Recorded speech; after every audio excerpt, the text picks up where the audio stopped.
question is that the motion be agreed to. The member for Tagney. Thank you, Deputy Speaker. The reality of renewables at present is that they do not stack up, and the various Renewable Energy Target or RET schemes should be dropped until such time as they become economically competitive. Now, I fully appreciate the Coalition will review the RET in 2014. We have seen the ludicrous proposition put forward by the wind industry that wind power reduces prices in the market. Now, this is based on disingenuous use of data whereby a massive oversupply when wind is blowing, leading to the price going down, but relative undersupply when the wind is not blowing to significantly increase prices. The overall effect is that, for example, South Australia, the wind capital state in Australia, has the nation's highest electricity costs. If the wind energy proponents were correct in their assertion that wind energy was economically competitive with fossil fuels, then there would be no need for RET schemes or subsidies. The big problem for renewables is the requirement for backup when the renewable resource, wind here, is not available. At present, storage is even more cost uncompetitive. This is bad enough in the case of new turbines being erected. Even forgetting the problems related to grid instability due to variability of wind speeds and the incongruity of there not being no wind power from South Australia to provide required power to Queensland during Cyclone Yasi, the issue of degradation due to age becomes a factor. The wind generation capacity of a wind farm is also not what the proponents like to put out. The reality is that the turbines don't generate any electricity with too high or too low a wind speed.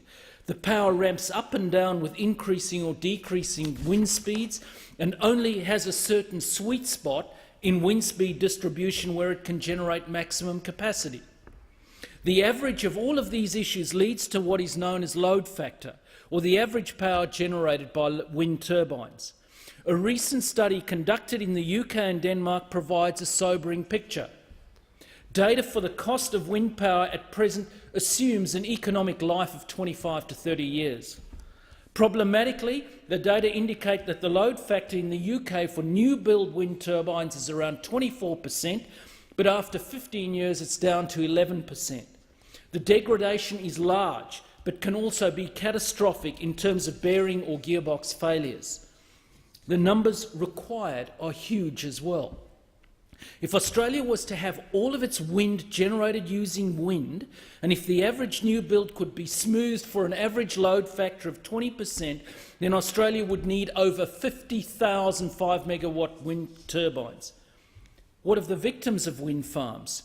Those who have dedicated their life to living the Australian dream, who will see a substantial loss in property value due to planned wind farms on a neighbouring property. This is the case for Melanie and Craig, who have dedicated their lives to farming in Broomhill, WA. They have an 18-month-old daughter, Grace, and hope to have more children in the near future. Farming is tough, but they accept the challenges and love their life on the land, if it weren't for the proposed wind farm on the neighbouring property. Melanie and Craig's future and their life, how they had planned it, is now uncertain. For the past 3 years, they have been fighting to stop the placement of a wind turbine 1 kilometre from their family home. Now, the subsidy for wind is more than 100%. CSIRO estimate the levelised costs of power to be $168 per megawatt hour compared with coal, which is $80. These figures are generous in terms of the load factor, but they don't expect wind to be any more competitive by 2030. According to CSIRO, nuclear is the cheapest method of generating electricity now, and this will also be the case in 2030. Wind power is simply a feel-good option for electricity. It is inefficient and costly. Investment should be directed at the cheap end of the innovation pipeline, research and development of electricity-generating technology. We must not mandate the use of expensive methods of generating electricity.